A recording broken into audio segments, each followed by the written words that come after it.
This is KFGO for a Cause, brought to you by Neil Van Dam and the Van Dam Financial Group. But sitting in his place is my partner during the week, Monday through Friday, JJ Gordon. Do you want me to do a Neil Van Dam impression? Yes. Because I don't have one. Oh, okay. It would be Work this. on that. Hi, I'm Neil. I think That's a my really best. good one, actually. Thank you. Thank you so really much. good.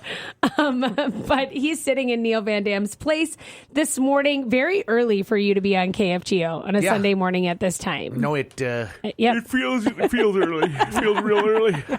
And Leola is back from the Heart and Soul Community Cafe. Leola, welcome back to KFGO for a Cause. Thank you, Amy. Okay, so tell us, well, first, if you've never been introduced to Heart and Soul Community Cafe, have we got a treat for you today?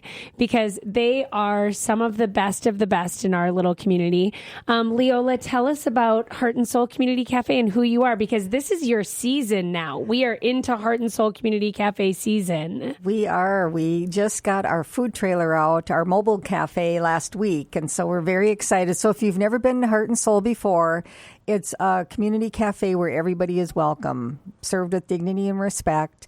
We have guests that volunteer with us. Some of our guests pay what they can. Some of our guests come in and pay what they would typically pay for a meal. So it's really community coming together to help one another. We always serve local, fresh, homemade food. And no prices on our menu, so everybody's welcome. And we partner with local businesses and nonprofits to move around the Fargo-Moorhead, West Fargo community. I think that's one of the beautiful things about the Heart and Soul Community Cafe. This isn't for one set of people. It's not for the people that can't pay, and it's not for the people who can pay. It's for everybody. Correct. And, we always say, what a better way to meet somebody than over a good meal and share a good conversation and some community connections. But it's Isn't all that absolutely the truth? Yeah. Because eating is kind of the great equalizer, right? Right. Everyone needs to eat. Mm-hmm. And when you do that, in fact, one of our coworkers recently just said, when you're eating a meal, you're probably at one of your most vulnerable moments.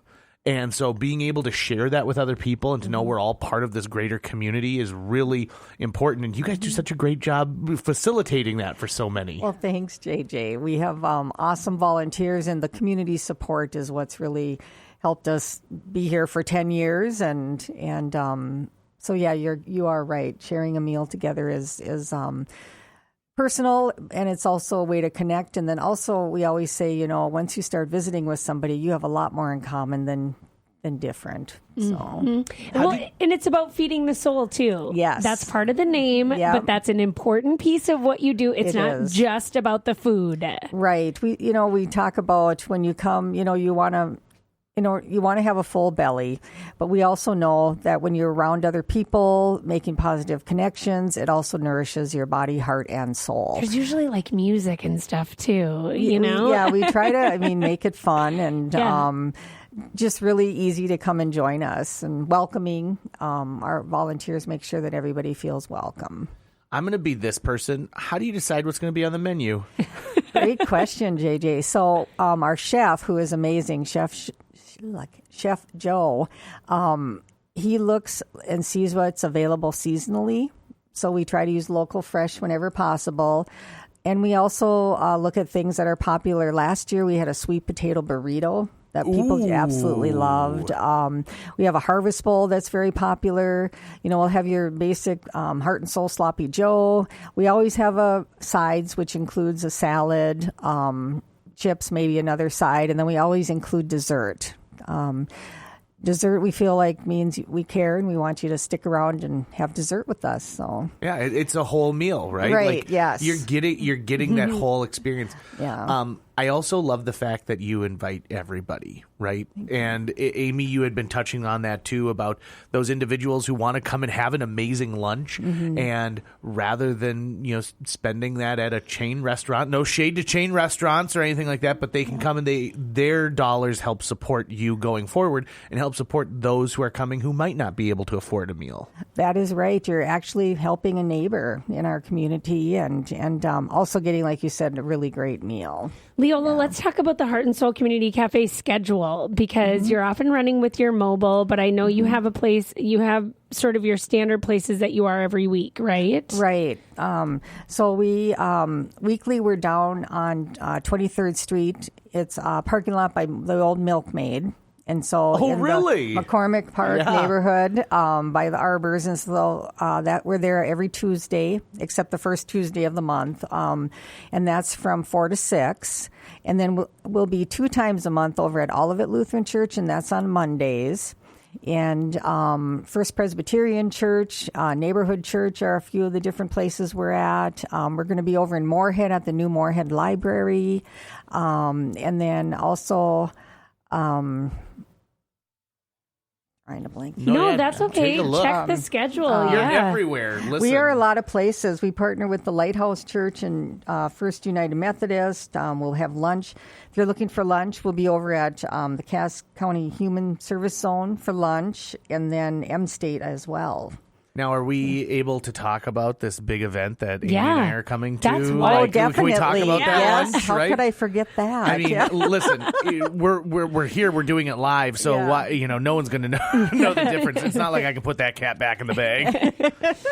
No, we are going to be out at First Presbyterian. JJ and I are going to be broadcasting from one of your lunches, because you are celebrating 10 years this year. We are. Yay. And just so grateful to be here and for the community that's helped us make us get this far. Do you know what I think is really unique about the last Wait, what 10 day years? is that? It's June 12th. June 12th. Okay, it's a Friday. Friday, June 12th, we're going to be at First Presbyterian, JJ and I's church, by the way. Yeah.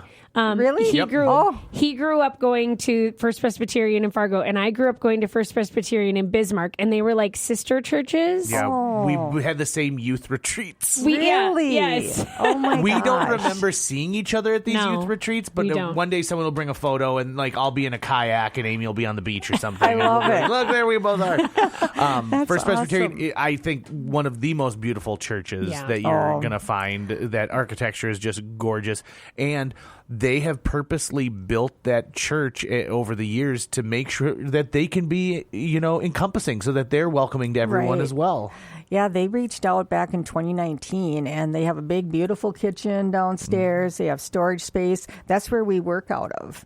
And just generous with their space. The people, the congregation has just been wonderful. Well, that's great. Yeah. That's great. Love it. Sorry, I interrupted you, but I wanted to get it in there. Yeah, Yeah. you should. The Because, day and is Friday. we'll be doing our show live, Yes. because you're having a lunch at the First Presbyterian Yep, Church we'll that have people the- are welcome to. Yes, everybody's welcome. The mobile cafe will be there. We're going to have Amy and JJ, and then also somebody playing guitar. And we'll have, it's kind of exciting. We're going to have a couple of our past guest chefs come and make some of their Oh. special meals. And then Chef Joe will also have some of our Fun. regular favorites. I mean, And- don't let June 12th be the only one you attend. You've got options Right. all summer long. But Yes, please join us. Yeah.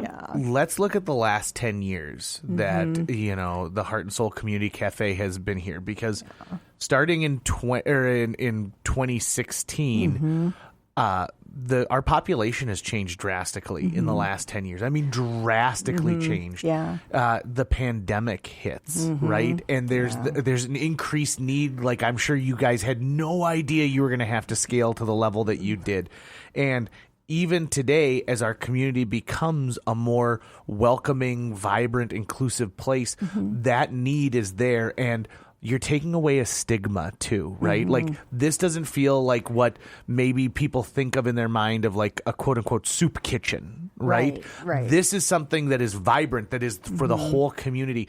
And so, boy, did you come around at the right time, right? Like, I mean, when you really think about what happened between 2016 and 2026, you are a pivotal part of that story.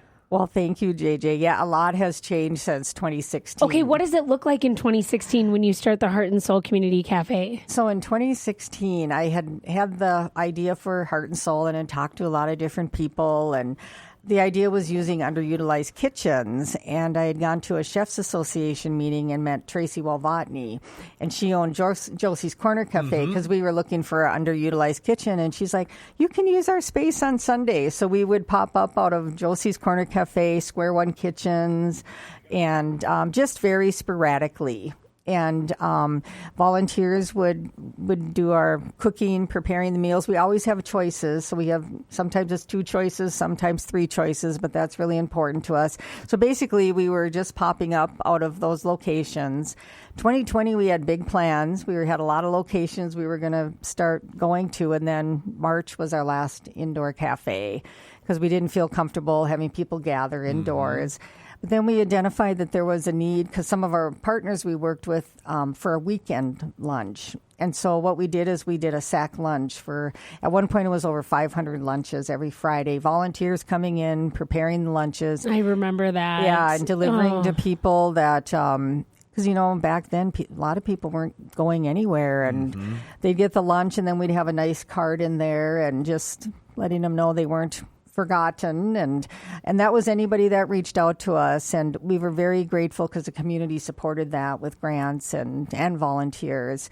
But then that's how we ended up with the food truck, because so much of what we do is at social connections and how important that is. We had the opportunity to purchase a food truck, had an anonymous donor that helped us get that. Thanks, anonymous donor. I know. And then here we are with growing. I mean, last year we served over 11,000 meals. So 71% of those meals were pay what you can or volunteer. So wow. Yeah, so it's growing quite a bit. And do you find there's a similar model in other cities? Like, do you ever talk to someone, or do you ever have someone reach out and say, "Hey, listen, we need to start this in our town"? How did you do it? You know what? We actually, there is an organization called One World Everybody Eats. And so when that's who I first, back in 2013, I started going to summits. And so there are a few other community cafes, Texas. There is one in Wisconsin. Down in St. Paul, there's Shelby's Table, and they're a food truck as well. Everyone runs a little different as to what works for your community, but it is nice to have somebody to give a call. How did you do this? And we have people that call us as well. And so it is just nice to have that overall support. And then also, Heart and Soul is hosting the 2026 One World Everybody Eats Summit. Really? Yeah, June 21st. No, June 19th to the 21st. Really? Is it this year? So, yes. Oh my goodness, you've got a busy year, Leola. Yeah, you got a lot going We got on. a lot going on, but we were just so excited that they're coming to Fargo. We can't wait to show them what we're doing, but then also share the farmers we partner with and just all the businesses, and so we're pretty excited. Leola, about are you a chef by trade? Is that how this is inspired? I love to cook, but I am not a chef. My background's actually early childhood, so I've had different experiences with worked at Head Start for 16 years, but I've always seen how food brings people together. My mother was always making wonderful meals, and you'd share, birthday parties, but then you'd also bring a meal if there was a loss in the family or something happened, and it was just a way to bring people together and show love and appreciation. Yeah. So, It really does. Food is at the corner of so much. And, someone who is involved with kiddos so much, that a well-fed child leads a better life. Oh, definitely. And we talk about, if you don't have, especially kids, if you don't have good food, hearty, full belly, how can you even think? Or as an adult, how can you go to work and be a part of your community if you're hungry? Yeah. So. Yeah. And the Heart and Soul Community Cafe really understands that it's not just about the food too. It is about that community piece. It's about filling our bellies, but also feeling that connection to other people too, which has been so important to what you do. Okay, if people want to find out where you're at or follow along with you, and you could try to fill your whole punch card and make every single one of them this year. There you go. Hey, that's an idea. Yeah. You should have a little punch card. See how many everybody can get to in a year. Right. The best way to find us, we always have our events on Facebook.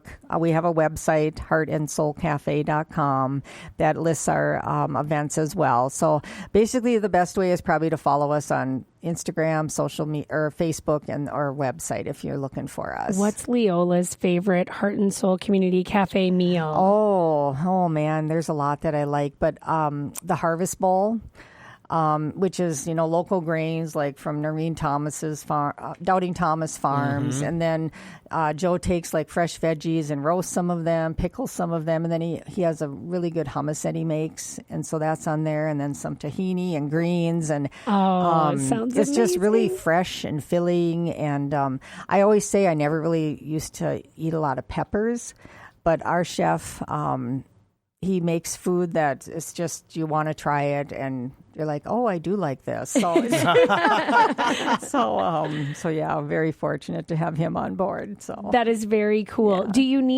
you need more volunteers? Like, can people reach out and volunteer with you? definitely, if you go to our website, there's a link, and we just put all of our summer, fall volunteer opportunities on. So you can help prep a meal that'll be served out of the food trailer, or you can come and help us serve out of the food trailer too. So Very cool. And can they just sign up through your website too? I know you got a new website last year, right? We did. Yeah. We did. A beautiful website. Beautiful and landing place. Have to thank Telwell for that. And so just sign up on the website. If you have any questions, you can. There's a contact us. Just put your information in. Somebody will get back to you.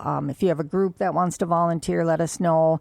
Come this fall, we'll have lots of food to preserve that we get from farmers. So. Oh, is that what you do? Do you do lots of preservation in the fall? In the fall, we do, because we have gardeners and farmers that just have food they want to make sure gets out to people and doesn't be left in the field. And so we end up preserving a lot of that food. So at First Pres, we have a lot of free. And when we first started, we didn't have the space. Yeah. But now we have the space where we can preserve food and then use it throughout the winter to serve food. What did you preserve last year? Lots of squash, peppers, tomatoes. I'm trying to think what else. Those are the main things. Squash, peppers. Are you looking for more potatoes garden goodies if people want to donate? Yeah, if they want to reach out, we will definitely use them, because we always have that main dish, but then the side is usually something with all the veggies and produce, and so definitely. And then the Harvest Bowl has lots of. I'm starting to get hungry now. I know. Okay, yeah. Hand over that schedule. Like, we'll get it going. And then Friday, June 12th, is your 10-year anniversary, and you're inviting people out to the First Presbyterian Church. You're going to be set up in the parking lot there? Parking lot. We'll be in the parking lot 11 to 2. And come and join us. We'll have music, and JJ and Amy will be there. We're very excited to be there. The lunches were made for us, 11 to 2, the exact time that our show is on the air. Oh, it's perfect. Oh, it's so perfect. So we will see you out there. And Heart and Soul Community Cafe, look them up. Volunteer. Bring some of your garden goodies this summer, or just come and have a meal and give what you can. Yeah, that's always appreciated. It is so appreciated. So thank you. And I love that Bruce Beckeris, just a shout out to Bruce Beckeris, Good old Brucey B. for connecting us with you guys. Because even though we've been connected and you've been on the air, he was like, no, you guys have to get out to their 10-year celebration. And if Bruce Beckeris tells you need to be there, you go. Yeah, exactly. Yep. Uh-huh. That's how that works with us anyway. Okay. We owe him for the many decades of good radio. He's awesome, and you probably is. know he's one of our volunteers too. Oh, of course he is. Of course he is. Leola from the Heart and Soul Community Cafe, thank you so much for being here with us. Appreciate it. Thank you so much.